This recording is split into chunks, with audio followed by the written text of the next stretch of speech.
سلام كما يصنحهم كبرات تخاتلتي إذا channel عبيت معبالتات إثيوبيا تግራይን ኤርትራን بخمس السعب كقربيو سناي صنحيت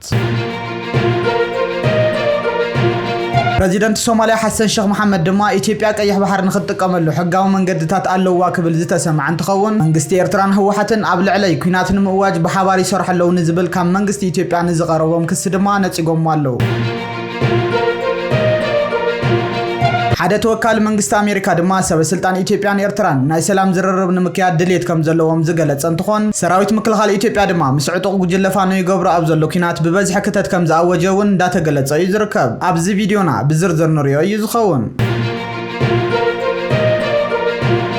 بريزيدنت الصوماليا حسن شيخ محمد إثيوبيا قيح بحر نخطقملو حقاو منقدتات ኣለዋ ክብል ተሰሚዑ ኣሎ ብኻልእ ወገን ወጥሪ ኢትዮጵያን ኤርትራን እንዳሓየለ ይኸይድ ኣብ ዘለሉ ኣብዚ እዋን ሓደ ላዕለዋይ ዲፕሎማስኛ ኣሜሪካ ኢትዮጵያን ኤርትራን ተቀራሪበን ንምዝርራብ ብኽልቲኡ ወገን ድሌት ከም ዘለወን እዩ ገሊጹ ብኻልእ ወገን ኢትዮጵያ ካብ ሩስያ ዝዓደገተን ዓበይቲ ናይ ወገን ነፈርቲ ኢትዮጵያ ከም ዝተረከበተን ዘመላኽት ጸብጻብ እውን ወጽኡ ኣሎ ብዛዕባ ኢትዮጵያ ዝዓደገተን ናይ ወገን ነፈርቲ ዝምልከት ማለት እዩ መንግስቲ ኤርትራን ህወሓትን ኩናትን ምእዋጅ በሓባር ይሰርሐለው ዝብል ካብ መንግስቲ ኢትዮጵያ ዝቀረበ ክስ ነጽጎም ኣለው ሚኒስትሩ ጉዳያት ወጻኢ ኢትዮጵያ መንግስቲ ኤርትራን ህወሓትን አንጻር ኢትዮጵያ ኣብ ውግእ ተዋፊሮም ኣለው ክብል ናብ ሕቡራት ሃገራት ኣብ ዝጻሓፈ ደብዳቤ ምኽሳሱ ይዝከር እዩ ሚኒስትር ጉዳያት ወጻኢ ጊዲዮን ዲሜጥሮስ ቀድሚ ሰሙን ኣቢሉ ብኽልተ ጥቅምቲ 2025 ናብ ዋና ጻሓፍ ሕቡራት ሃገራት አንቶኒዮ ጉተሬዝ ኣብ ዝጻሓፈ ደብዳቤ ኣብ ዝሓለፈ ኣዋርሕ ኣብ መንጎ መንግስቲ ኤርትራን ውድብ ህወሓትን ዘሎ ምሕዝነት እናነጸረ መጽኡ ኢሉ ዝኸሰሰ እንትኾን እቲ ሚኒስትሩ ወሲኹ ኣብ ዘቕረበ ዕጡቃት ፋኖ ኣብ ቀረባዋን ንርእሰ ከተማ ሰሜን ወሎ ወልዲያን ምቁጽጻር ኣብ ዝገበርዎ ፈተነ ኣብ ቱኪናት መንግስቲ ኤርትራን ህወሓትን ኢድ ከም ዝነበሮም እውን እዩ ዘመልክት ነዚ ሲዕቡ ህወሓት ኣብ ዝሓለፈ መዓልቲ ብ8 ጥቅምቲ 2025 ከም ግብረ መልሲ ናብ ሕቡራት ሃገራት ኣብ ዝለኣኾ ደብዳቤ ሚኒስትር ጉዳያት ወጻኢ ኢትዮጵያ ኣብ ልዕሊ ህወሓት ህዝቢ ትግራይ ናይ ሓሶትን ፖለቲካዊ ዝንባልን ዘለዎም ክስታት ከም ዘቕረበ ብምጥቃስ ከም ዝኣመሰለ ናይ ሓሶት ክስታት መንግስቲ ፌደራልነት ብተደጋጋሚ ዝጥሕሶ ዘሎ ስምምዕ ፕሪቶሪያ ትኹረት ንኸይወሃቦ ዘዘናግዕ እዩ ብምባል ወሲኹውን ናይ ሓሶት ክስታት ብምቕራብ ኣቓልቦ ማሕበረሰብ ዓለም ንምስሓብ ይጽዕር ኣሎ ክብል እውን እዩ ገሊጹ ሚኒስትር ዜና ኤርትራ የማነ ገብረ መስቀል እውን ኣብ ኤክስ ኣብ ዝለጠፎ መልእኽቲ ኢትዮጵያ ናብ ሕቡራት ሃገራት ዝጻሓፈቶ ደብዳቤ ድፍረት ዝመልኦን ኣዝዩ ዘደናግርን እዩ ጂኦግራፊያ ባዕላ ሃሪማ ባዕላ ተእውከም ማለት እዩ ክብል እዩ ነቒፉ ብተወሳኺን ዝሓለፉ 2 ዓመታት መንግስቲ ብልጽግና ብተደጋጋሚ እንተተኻኢሉ ብሕጋዊ መንገዲ እንተዘይኮይኑ ብወተሃደራዊ ሓይሊ ሉዓላዊ ኣፍ ደገ ባሕሪ ሙሓዝ ክብል ክጨርሕ ዝጸንሐ እንትኾን እዚ መሬታዊ ግዛኣት ንምስፍሕፋሕ ዝዓለመ ፕሮፓጋንዳዊ ወፍሪ ድማ بزيقبون مسارات زيبول المفرح زتسنى يوكبليو وسيخو غاليتو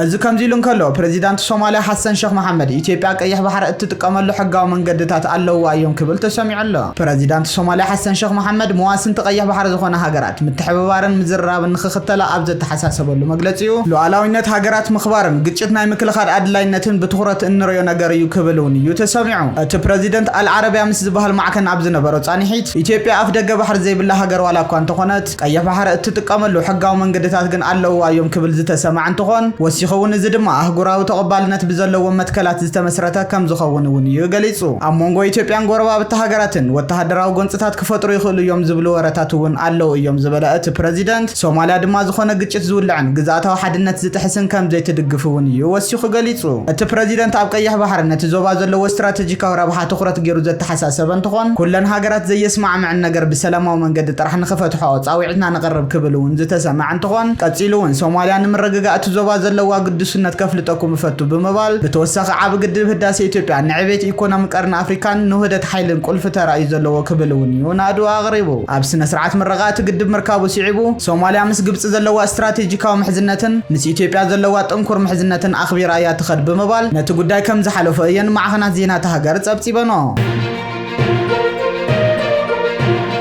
እዚ ከም ዚሉን ከሎ ዘይምስማዕ ማ ኢትዮጵያን ኤርትራን ሲዒቡ ሓደ ተወካሊ መንግስቲ ኣሜሪካ ከም ዝበሎ ኣብ መንጎ ሰበስልጣን ኢትዮጵያን ኤርትራን ብኽልቲኦም ወገን ናይ ዝርርብ ሰላም ድሌት ከም ዘሎ እዩ ገሊጹ ኣማኻሪ ፕሬዚደንት ኣሜሪካ ዶናልድ ትራምፕ ኣብ ኣፍሪካ ኣምባሳደር ማሳድ ቦሎዝ ኣብ አዲስ አበባን ኣብ ኒውዮርክን ዝርከቡ ሰበስልጣን ኤርትራን ኢትዮጵያን ብምዝርራብ ብኽልቲኦም ወገን ናይ ዝርርብ ሰላም ድሌት ከም ዘሎ ተዓዚበለኹ ዝበለ እንትኾን ኩነታት ዲፕሎማስያዊ ጻዕርታትን ኣሰራርሓትን ንጹር ዋላ እኳ እንተዘይኮነ ኢትዮጵያ ንኣፍ ደገ ባሕር ዘለዋ ድሌት ካብ ምግላጽ ሓሊፋ ዘይተርፍ ነገር ምዃኑ ዕላው ምግባር እንትገልጽ ብወገን ኤርትራ ድማ ብደምና ዘምጻናዮ ናጽነት ዝኾነ አካል ክምንጥለና አይኽእልን እዩ ብምባል ክልቴን ሃገራት አጽዋር ምምዛዘን ዘይተርፍ እዩ ክብሉ ስክፍታታቶም ዝገልጹ ፖለቲከኛታት እውን ውሕዳት አይኮኑን ምስ መንግስቲ ኤርትራ ከም ዝተሓባበር ብዕሊ ዘፍለጠ ናይ ደብረጽዮን ጉጅለ ውድብ ሕወሓት እውን ኣብ ልዕሊ ክልቴና ሓደጋ አንጸላልዩ ስለዘሎ ክንተሓባበር ኣለና ብምባል ናብ ኤርትራ መልእኽቲ ምስዳዱ ተገሊጹ እዩ እዚ ከምዚ ኢሉ እንከሎ ኢትዮጵያ ድማ 6 ዘመናዊት ነፈርቲ ውግእ ካብ ሩስያ ከም ዝዓደገት ኣብ ወተሃደራዊ ጉዳያት ሓበሬታ ዘቕርብ ዲፈንስ ብሎግ ዝጸብጸበ እንትኾን ዘ ኢኮኖሚስት በወገኑ መንግስቲ ኢትዮጵያ ንመንግስቲ ኤርትራ ክግልብ ዝኽእል ስጉምቲ ክወስድ ከም ዝኽእልን ዓቕሙ እውን ከም ዘለዎ ብምግላጽ ኤርትራ ድሕሪ ሕጂ ከም ሃገር ምቕጻላ ኣብ ሕቶ ምልክት ዝኣቱ ምዃኑ ብምግላጽ ኣብ ዝሓለፈ ሰሙን ናይ ኣፍሪካ ላዕለዋይ ምሽጥራውን ውልቀ መላኽን መንግስቲ ናይ ህልውና ስጋት ገጢምዎ ኣሎ ከምኡውን ሉዓላውነት ኤርትራ እውን ሓደጋ አንጸላልይዎ ኣሎ ብምባል ኣብ ዘውፅኦ ጸብጻብ ቀዳማይ ሚኒስተር ኢትዮጵያ ድማ ሃገሩ ወደብ አድላይ ምዃኑ ብዕሊ ከም ዝተዛረበ ብምግላጽ ብፍላይ ድማ ኢትዮጵያ ዘለዋ ናይ ሚሳኤላትን ድሮናትን ዓቕምን እናወሰኸ ብምምጽኡ ንኤርትራ ብዝለዓለ ኩነታት ስጋት ሓዲርዋ ኣሎ ክብል እዩ ዝገልጽ ኢትዮጵያ ድማ ዓርሳ ኣብ ምጥንኻር እዩ ዘሎ ትኹረታ ዝበለ እቲ ጸብጻብ ወሲኹ እውን ሚሳኤላት ነፈርቲ ውግእን ድሮናትን ከም ዘተኣኻኸበት እውን ብምግላጽ ሚስጥራዊ ሓበሬታታት ተወኪሱ ዲፈንስ ብሎግ ኣብ ሞስኮ መንበሪኡ ዝገበረ ናይ ሩስያ ቴክኖሎጂ ኣፍራይን ለኣኽን ዝኾነ ሮስቴክ ንኢትዮጵያ ንኣልጀርያን ኢራንን ናይ ውግእ ነፈርቲ ምሻጡ እውን ዘፍለጠ እንትኾን ሓበሬታ ናይ ዝትካል ብላክ ሚረር ብዝበሃል ናይ ቴክኖሎጂ ጠላፍ ጉጅለ ተጠሊፉ ብዝተወዛዕ ሓበሬታ መሰረት እውን ንኢትዮጵያ ብዝተዋሃበ ኮድ 231 መሰረት ኢትዮጵያ ዝለዓለ ናይ ምውጋዕ ዓቕሚ ዘለወን ሱ ነፈርቲ ውግእ ከም ዝዓደገትን እተን ነፈርቲ ውግእ እውን ናብ ኢትዮጵያ ከም ዝተለኣኻ ዕላው ዝገበረ እንትኾን እቲ ጉጅለ ወሲኹ ልዕሊ 300 ብቋንቋ ሩስያ ዝተጻሕፉ ውዕላት ሃክ ከም ዝገበረ እውን ብምግላጽ ካብ ኢትዮጵያ ብተወሳኺ ኣልጀርያን ኢራንን እውን ብተመሳሳሊ ሱ 57ን ሱ 35ን ዝተባሃላ ነፈርቲ ውግእ ካብ ሩስያ ንምዕዳግ ከም ዝኣዘዛ እዩ ገሊጹ እዚ ወጥሪ ኢትዮጵያን ኤርትራን እንዳሓየለ ይኸደሉ ኣብ ዘለሉ እዋን ናይ ዓለም ለኻዊ ሓይልታት ትኹረቱን ብዝለዓለ ደረጃ እንዳሰሓበ ይርከብ በምህላው እውን ኣብ ቀርኒ ኣፍሪካ ካልእ ተራእዩ ዘይፈልጥ ሓደጋ ንኸይፍጠር ዓብይ ስኽፍታ ፈጢሩ እዩ ዝርከብ እዚ ከምዚ ኢሉ እንከሎ ሰራዊት ምክልኻል ኢትዮጵያ ብበዝሒ ክተት ከም ዝኣወጀውን ተገሊጹ ኣሎ ሰራዊት ምክልኻል ኢትዮጵያ ብመልክዕ ጡረታ ኮነ ዕረፍቲ ወፂኡ ዝነበረ ሰራዊቱ ብህፁፅ ናብ ሰራዊቱ ንኽምለስን ናብ ክልል ኣምሓራ ንኽወፍርን ናይ ክተት ጻውዒት ቀሪብሉ ከም ዘሎ እንዳገለጸ እንትኾን አንጻር ጉጅለ ፋኖ ናይ መወዳእታ ዝተባሃለ ወተሃደራዊ ወፍሪ ንምክያድ መንግስቲ ኢትዮጵያ ከም ዝወሰነ እውን እዩ ተገሊጹ መንግስቲ ኢትዮጵያ አንጻር ኤርትራ ኮነ ትግራይ ኩናት ንምውላዕ ሓያል ምሽብሻብ ይገብረሉ ኣብ ዘሎ እዋን ኣብ ግንባር ወልድያ ዝገጠሞ ከቢድ ወተሃደራዊ ኪሳራ አንጻር ኤርትራ ኮነ ትግራይ ክገብሩ ሓሲቦ ዝጸንሐ ወተሃደራዊ ወፍሪ ንግዚኡ ንኸህድኦ እውን ከም ዝተገደደ እንዳተገለጸ እንትኾን እዚ ድማ ኣብ ክልል ኣምሓራ ንዝንቀሳቐስ ጉጅለ ፋኖ ኣብ ዝሓፀረ እዋን ብምድምሳስ ገጹ ናብ ኤርትራ ኮነ ናብ ትግራይ ናይ ምግባር ትልሚ ከም ዝሓዘውን እዩ ተገሊጹ ዋላ ከምዚ ይኹን ግን መንግስቲ ኢትዮጵያ ብተደጋጋሚ ከምዚ ዓይነት ወፍርታት አንጻር ጉጅለ ፋኖ ከካይድ ዋላ እኳ እንተጸንሐ ግን ከዓ ዝኾነ ይኹን ወተሃደራዊ ዓወት እንተይቀንዖ ሕጂ እውን መዓልታትን ሰሙናትን እንዳወለዱ ሰሙናት ድማ ኣዋርሕ እንዳወለዱ ናብ ዓመታት ሰጊሮም እዮም ዝርከቡ ጉጅለ ዕጡቕ ፋኖ ኣብ ዝቕንያት ኣብ ልዕሊ ሰራዊት ምክልኻል ኢትዮጵያ ብዘብጽሖ ከቢድ ወተሃደራዊ ኪሳራ እውን መንግስቲ ኢትዮጵያ ምቕባል ስለ ዝኣበዮ